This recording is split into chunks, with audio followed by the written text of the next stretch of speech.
le compte de Boudherbala. Par où commencer, que dire? Ceux qui me suivaient sur les premiers lives Twitch, il y a un soir où on s'était rematé le sketch du Prince de Boudherbala sur le rap, qui est un sketch qui m'a moi toujours dérangé en tant que fan de rap. Alors qu'on n'aime pas le rap, ou qu'on dise le rap c'est de la merde, ça me gêne pas, mais c'est plutôt l'angle qu'il a choisi pour rigoler. C'est même pas que ça m'a vieilli, c'est qu'à l'époque déjà ça me dérangeait un peu. Et par hasard, je vois en suggestion qu'en fait il a fait une partie 2 à ce sketch. J'étais pas au courant du tout. Du coup, je me suis dit pourquoi pas réagir, sachant que j'avais réagi au 1, au premier sketch. Alors je sais pas, à l'époque peut-être que vous étiez pas là. Est-ce que si vous êtes chaud, on se remate le 1 et on se mate le 2 après? Pour ceux qui savent pas, pourquoi la vidéo du react au Battle Cringe n'est plus dispo?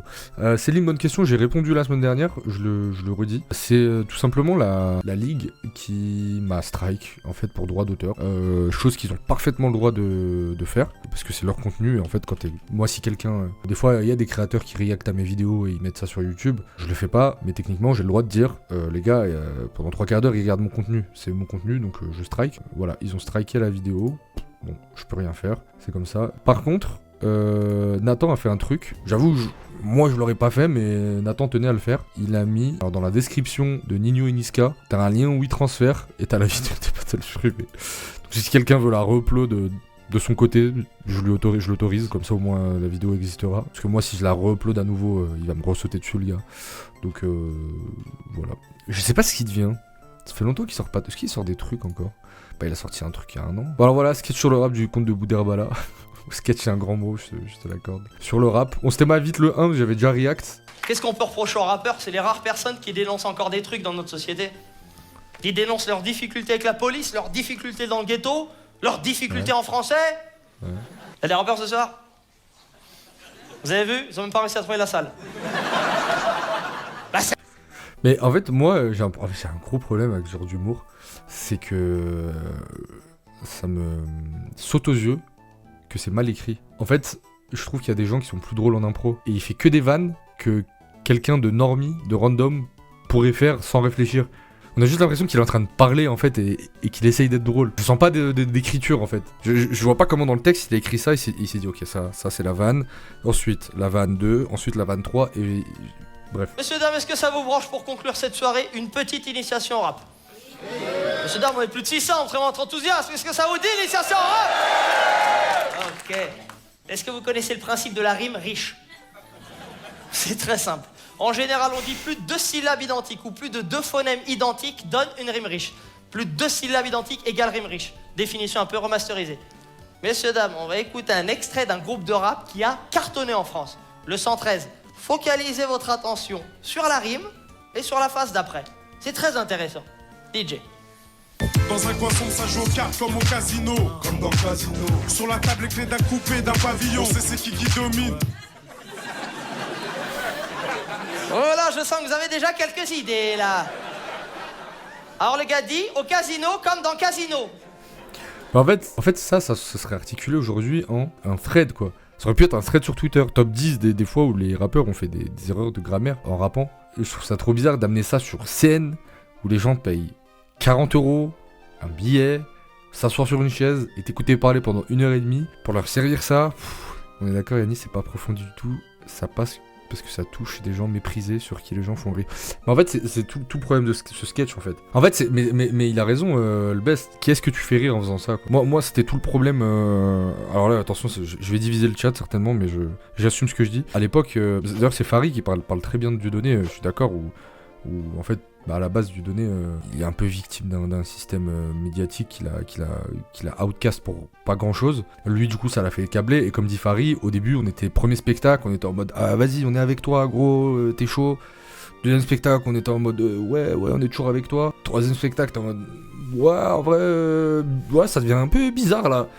Quatrième spectacle et en fait le truc c'est que pose-toi la question, tu fais rire qui aussi? C'est-à-dire peut-être toi t'es pas méprisant ou quoi, mais qui est-ce que tu fais rire, tu vois? Et moi, tout le problème à l'époque de Dieudonné, c'était, je suis désolé, mais les gens qui étaient à fond dans Dieudonné, la vérité, c'était des foules antisémites. Désolé, hein, franchement, je le dis. Voilà. Je suis pas Squeezie, je peux me permettre de dire des choses, mais les gens dans le public, je le sais, je suis allé le voir sur scène de Dieudonné, moi, à l'époque. Je suis allé le voir quand je devais avoir 19 ans, à l'époque de sa big hype et tout. En fait, t'es juste assis avec des altermondialistes fans de Soral, full antisémites. J'aime pas consommer quelque chose qui fait pas rire les bonnes personnes, en fait. C'est-à-dire, fais les blagues que t'as envie de faire, mais fais rire les bonnes personnes. Petite take sur l'humour, qui va un peu plus loin que l'humour pour tout le monde, de parler avec n'importe qui, Pierre Desproges, vous connaissez ou J'ai envie de me battre et je vois quelqu'un dit ça dans ce... Ensuite, il dit on sait c'est qui domine. Double emploi du pronom relatif qui en français n'existe pas, ou qui existe pour un surnom, CF Kiki le Fada. Et en fait, surtout que... franchement, j'ai beaucoup de choses à dire sur ça, en fait, mais c'est méta un peu. Je sais pas si vous avez remarqué, c'est toujours les gens moyennement intelligents qui sont méprisants envers les gens... qui ont moins de capital culturel. Je sais pas si vous voyez ce que je veux dire. Tu pourrais faire une courbe presque comme la courbe de... Comment ça s'appelle le syndrome Dunning-Kruger. Si on fait une ligne comme ça, en mode capital culturel et le taux de méprise, bah en fait, il y a que les gens du milieu qui sont méprisants. Il n'y a pas les gens ni à gauche ni à droite. Je sais pas si vous voyez ce que je veux dire. Moi, ça me tue de rire parce que je trouve vraiment pas que c'est quelqu'un qui, en interview, s'exprime particulièrement bien. Il a un vocabulaire qui est assez limité. Je sens pas que c'est une tête, quoi. Donc, en fait, c'est trop bizarre c'est vraiment le moyen qui se moque du un peu plus petit que lui, quoi. C'est le gars qui drague en abaissant ses potes. Un peu. C'est aussi rigoureux qu'un travail universitaire, mais les pistes de réflexion sont intéressantes. Sur la table, les clés d'un coupé, d'un pavillon. On sait c'est qui domine. On sait c'est qui dorme au fond de la classe pendant les cours de français. Mais c'est bon, on a compris. Eux, ils devaient débarquer avec des couettes. On a compris. On dorme. Vous êtes qui, vous? Prof. On s'en fout, nous on dorme. Hein? Dormu, pardon, dormu. C'est insupportable. N'importe quoi, toi. Dortoir. C'est moi qui l'a dit. Ah bah là c'est... Là on a le cul entre le racisme et le... Comment on appelle ça? Les gens qui se moquent des handicapés, genre... Ça? Mais ça c'est rien, ça encore. Un autre groupe pareil, ils ont cartonné en France, Sniper. Pour ceux qui connaissent pas Sniper, perso, je les appelle les snipers de la conjugaison. Embusqués. Si vous avez un problème de verbe, adressez-vous à ces mecs-là. Mais j'avoue qu'on dirait vraiment que c'est des rires ajoutés, mais rendez-vous compte, les quarantenaires, ils rigolent trop à ça. Moi les gars, je suis désolé, hein. Je suis désolé, mais je vous jure, essayez d'écouter le premier spectacle de Jamel Debbouze ou de Danny Boone. Je vous jure, il y a rien de drôle. Genre, c'est objectivement, je suis prêt à faire une thèse universitaire pour montrer mathématiquement pourquoi il y a rien de drôle dans ce qu'ils font. Je sais pas comment ils ont marché. On va écouter un extrait de Sniper. Écoutez, messieurs, dames, la conjugaison. C'est sympa aussi. DJ. Oui, c'est de ça dont je parle. Ce serait mentir si je dirais que c'est pareil. Il en a parlé en plus à Keto de cette phase. Ah mais c'est chaud ce truc là, les mecs l'ont écrit. Si, ils l'ont écrit, ils se le sont montrés entre rappeurs.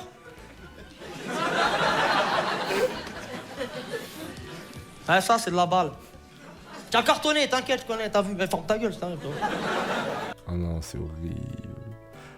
Ça se voit, c'est un Arabi qui a grandi en campagne, il a jamais vu d'arabe et du coup il reproduit. Je sais pas si vous voyez ce que je veux dire. Il a grandi en campagne, il a pas vu beaucoup d'arabes, du coup il reproduit les clichés qu'ont certains racistes des gens de quartier, c'est trop bizarre. Un Sniper très fort aussi au niveau des contresens. On va écouter un extrait de Sniper, un autre, écoutez messieurs dames le sens de la phrase. C'est pas mal aussi. DJ. Pourquoi qu'on cherche un taf, je vois les portes se fermer. Pourquoi on me traite de voleur alors que je n'ai encore rien volé? Pourquoi on me traite de voleur alors que je n'ai encore rien volé? Donc tu vas voler! Ah mais si, tu t'es grillé tout seul! Eh, j'irai jamais braquer une banque avec ces mecs-là. Hein. Messieurs, dames, victoire de la musique 2009. Je vais vous dire si la France va mal. C'est Few. C'est Few, c'est un rappeur pour ceux qui connaissent pas. Dès qu'il se présente, il dit c'est Few. Ah, ça devient...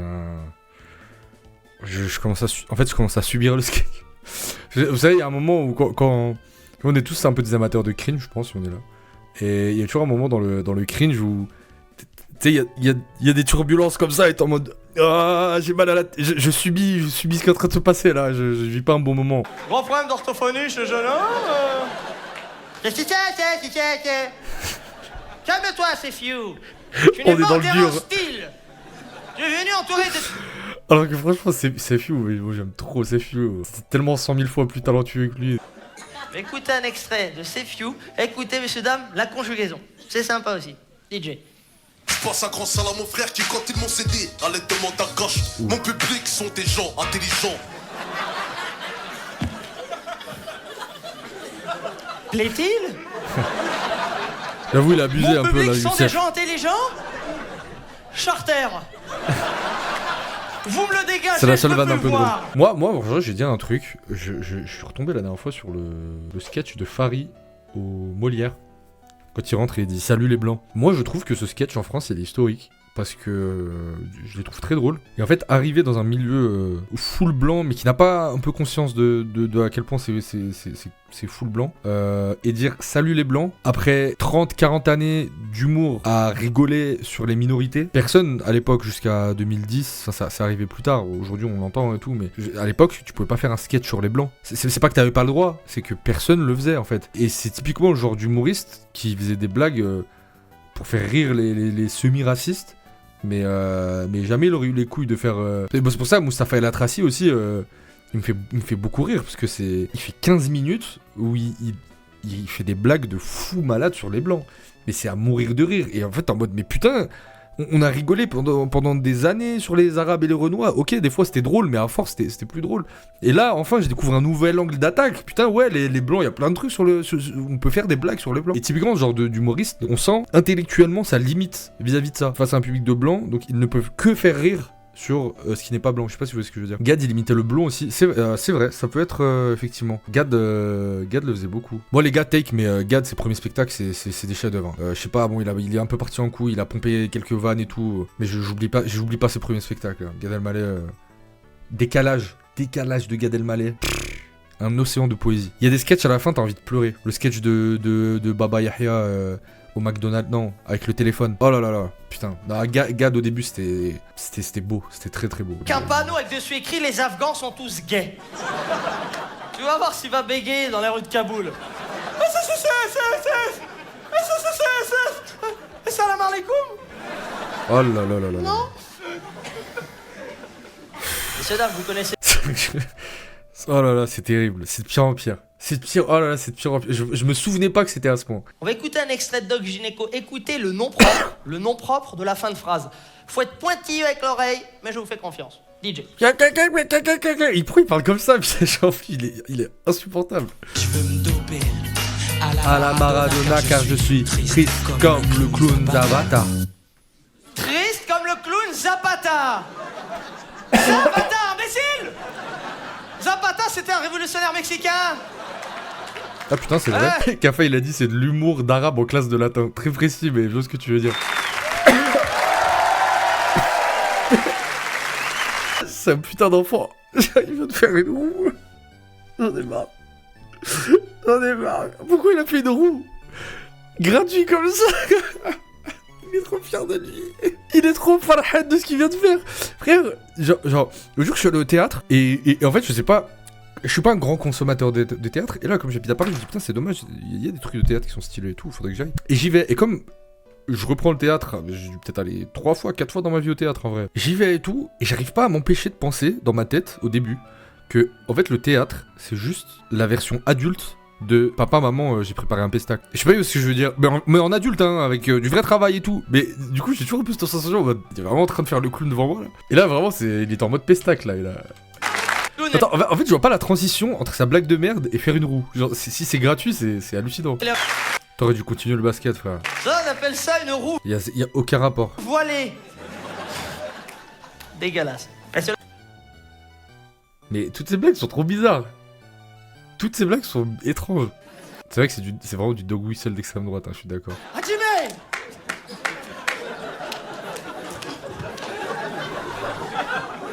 Oh là là, mais qui écrit ces spectacles? Par pitié, dites-moi qu'il a pas un co-auteur et qu'il écrit tout seul. Attendez, petite vérification. Alors, on n'a pas le droit aux stats ethniques en France, mais permettez-moi une petite entorse au règlement. Hein. Bon bah voilà, c'est bien ce que je pense.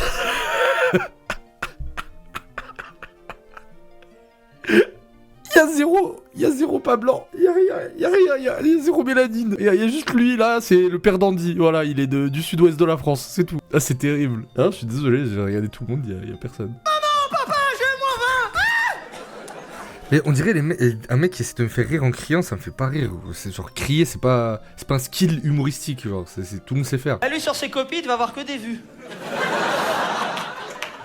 Tu te souviens des vues? Les vues, ça voulait dire tu captes ou pas? Il y a un style d'humour et qui me fait trop rire. Je vous montrerai après. Allez, on y arrive, les gars. Courage, encore 4 minutes. Tu méritais même pas une note. Ça veut dire que ta copie, c'était pas de la merde, c'était du nectar de merde. Ça, moi, je suis sûr. Moi, je vous garantis que c'est des vrais rires. Je pense que c'est des vrais rires, les gars. Alors, Booba, pour moi, c'est un rappeur, il est au-dessus des autres. Il est survol. Un condor. En 3 mots. Mais en plus, c'est juste un des mecs qui écrit le mieux de l'histoire de la chanson française, pour moi, Booba. C'est même pas du rap, il est pas loin des grands paroliers de la chanson française, Booba. On va écouter un extrait de Booba, messieurs, dames. Focalisez votre attention sur la spiritualité de la phrase. C'est pas bon, c'est délicieux. Je me lave le pénis, au béni. Je vais rentrer au pénis. Je me lave le pénis à l'eau bénite. J'aimerais pas aller à la messe avec ce mec-là. Oh putain. Votre avis sur cette phrase de Booba? Bouderbardella. Bah c'est mal écrit, il veut quoi avec ses grimaces? Excellente punch, il a toujours été incompris, c'est du Booba, faut pas s'étonner s'il se mange un tweet. T'es un dingue! Il y a toujours un moment dans la carrière des rappeurs et des rappeuses où justement ils se tournent vers Dieu, histoire de délivrer un message. Et ça donne des résultats épatants, ça. Là, c'est Diams qui s'est voilé. Tout ça pour nous faire croire que c'est une fille. Ça va, ça m'a fait toute une polémique, ça va, c'est pas la burqa. C'est vraiment l'humour de raciste, là. Alors là, on a les deux pieds dedans, on est dedans, voilà. On y est. On est plus dans le dog whistle, là, on donne à manger aux chiens dans la gamelle. Pastis. Alors moi, carrément, j'ai un pote rappeur, alors lui, il est entier musulman. Stafoullah. On peut pas faire Ramadan comme les zoukés ce soir, Inch'Allah. Foi, ou quand la mosquée là, Malawakbaou. Ça veut dire quoi? T'as peut-être des juifs guadeloupéens alors? Ou café Kipo? On peut pas faire au Shabbat. Wesh el Santos, bon moi petit poche coco là, les Chaim. Mazel tov la faute fiesta. Il a juste dit la même chose en mode c'est un juif. Aucune plus-value. J'appelle la ligue. T'imagines toi un mariage de rappeurs? Aïe, la cerise sur le gâteau, attention.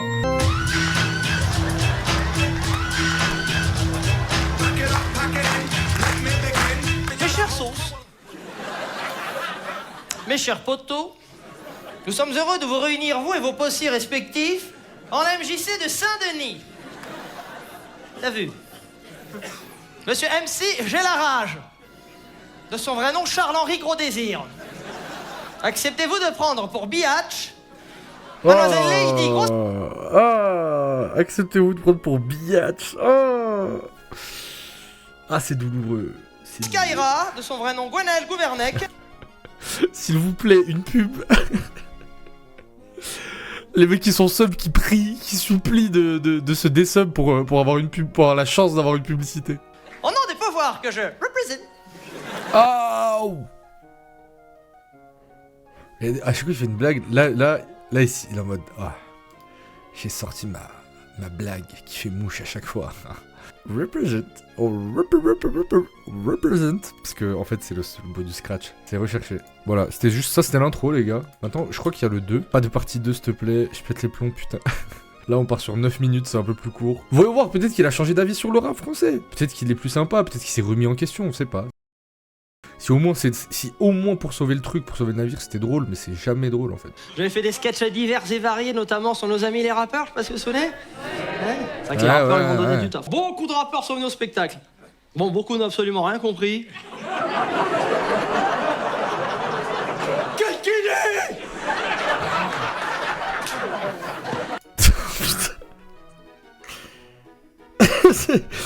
En fait, c'est même pas... C'est même pas genre. Il aurait pu les imiter en faisant une racaille un peu genre mal faite de raciste, un peu genre yo yo. C'est pire que ça. Il fait un handicapé, genre c'est. Et certains sont venus m'embrouiller. Oh, pourquoi tu parles d'eux et pas de nous, hein? Qu'est-ce qu'ils croient? Ouah, il m'a fait dérire. Je pense pas que c'était possible, genre j'étais en train de rigoler, il m'a fait dérire. Oh les mecs ils abusent. Moi juste au niveau des pseudos. Il y en a il s'appelle Lafouine. Lafouine. C'est quoi, c'est le fils de René Lato? J'étais sûr qu'il allait faire ça. Ces conneries, il va lancer une mode, derrière les mecs ils vont suivre. Il y en a il va débarquer, moi, la loutre. Avec le furet, le castor. C'est ça le niveau de subversion des rappeurs. À un moment t'as un groupe. Mais en fait c'est trop bizarre, il fait systématiquement ce que penserait un enfant de 8 ans s'il faisait des blagues. Mais vraiment. Genre, la fouine, c'est quoi ce pseudo? C'est une fouine? Trop bizarre. Et après, truc le plus évident au monde, hein, genre je pense que tu demandes à ChatGPT, il dit ça. C'est quoi la suite? Créer une hypothétique suite où les gens auraient des noms similaires. C'est quoi? C'est marmotte, la marmotte. C'est pas drôle. He's just literally speaking. Genre, je comprends pas en fait. Il s'appelait section d'assaut. Section d'assaut. Tu sens les mecs qu'on suivi en cours d'histoire. Ah les gars, les sections d'assaut, c'était les ancêtres des SS, les miliciens. Ça, j'avoue, c'est une question que je me suis toujours posée. Parce que la section d'assaut, c'est la section d'assaut. Je me suis toujours posé la question et je me suis toujours dit. C'est ouf que personne l'aurait. Alors autant que Gims, il a toujours eu des phases méga homophobes, genre homophobe hardcore. Autant j'ai jamais entendu un truc antisémite de la part de la section. Il me semble pas. Ils avaient dit qu'ils avaient vu le nom dans un film. Vu les textes sur LGBT de section d'assaut, c'est possible. À l'époque, ils disaient fièrement être homophobe, ça m'étonne pas le nom. Kevin Tran en avait parlé pour justifier la fin du show jaune à l'ancienne. Les blagues automatiquement sont trop faciles. Il s'appelle nanana. C'est quoi la prochaine étape? Ou encore un bébé qui fait ça, imagine quand il sera grand. Ouais putain mais Best of Houma, t'as exactement compris ce que je voulais dire. C'est ça que je veux dire quand c'est vraiment la blague à côté de la blague. Genre c'est la première pensée à laquelle n'importe qui penserait en essayant de faire une blague. Je savais pas que Kevin Tran en avait parlé mais c'est très juste. Alors ces temps-ci la tendance pour les pseudos chez les rappeurs c'est 3 lettres. SCH, PNL, MHD. Là c'est Patrick Bruel qui s'est mis au rap, il se fait appeler GHB, tombeur de ses dames. Moi je la garde, elle est mignonne. Mais pour moi, le rappeur qui est vraiment au-dessus des autres, mais vraiment au-dessus du lot, Booba. Ah mais en fait c'est juste un remix de son... Il a réadapté son sketch. Les dégâts, il a tourné dans toute la France avec ça. C'est vrai qu'à l'époque, je me souviens, il faisait ses petites tournées. Hein. Il nous refait ça comme si c'était un classique sur Mal. On a des fans de poésie dans la salle? Vous êtes friands de poésie? Eh ben avec Booba, vous allez... Citez-moi 8 poèmes tout de suite. Personne répond. Vous êtes servi. Faire un manteau de fourrure avec les poils de ta chatte. Oh Booba, hache. Oh Booba, Hachek, arrête, en plus venez à chaque fois d'essayer de pré-shot les blagues. Arrête, les poils de chatte, en plus ça doit puer, hein, ça doit pas sentir très bon là. C'est vraiment son humour. Check, faire un manteau de fourrure avec les poils de tâche. C'est une bonne idée cadeau pour la Saint-Valentin. Ok. Et c'est Brigitte Bardot qui va faire la gueule. Ah mesdames, ne vous épilez plus, Booba est là. J'ai raté ma prédiction. Imagine, t'as un projet comme ça, comment tu vends l'idée à ta femme? Chérie, j'ai une grande idée. Oh là là, le coup de dire à sa femme que t'as une idée. Le spectacle d'Arthur c'est pire les gars, là c'est rien du tout. C'est vrai, Lucas Moreau il a dit, il est bête ce rappeur, grimace. Il a dit un truc bête dans un son louche. C'est vraiment ça. Hey, concordance des temps, c'est eux deux. Ah, je vous sens sceptique ce soir là dans la salle. Si.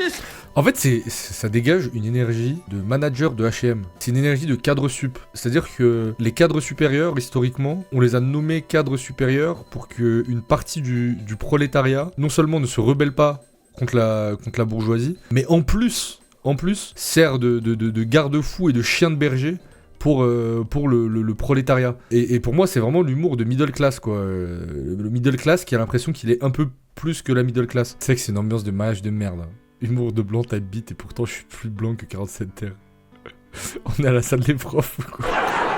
Ouais, que vous dire hein. Humour de CE, humour de mariage, humour Facebook, enfin c'est vraiment tout de la déchetterie de l'humour qu'on aurait renversé dans un bac à merde et qu'on aurait fait manger à Anne Roumanoff C'est vraiment atroce. Ouais, je pensais que c'était un épisode 2, en vrai, c'est plus le 1 mis à jour. J'aurais eu envie de faire un montage, genre, il y a un humour, c'est trop mon shit cet humour. Je suis désolé, c'est un peu de l'humour d'harceleur, mais ouais, je trouve que c'est trop drôle. J'enchaîne, je suis désolé. Merci, au revoir YouTube, ciao. Abonnez-vous, voilà. Je dois travailler là, désolé.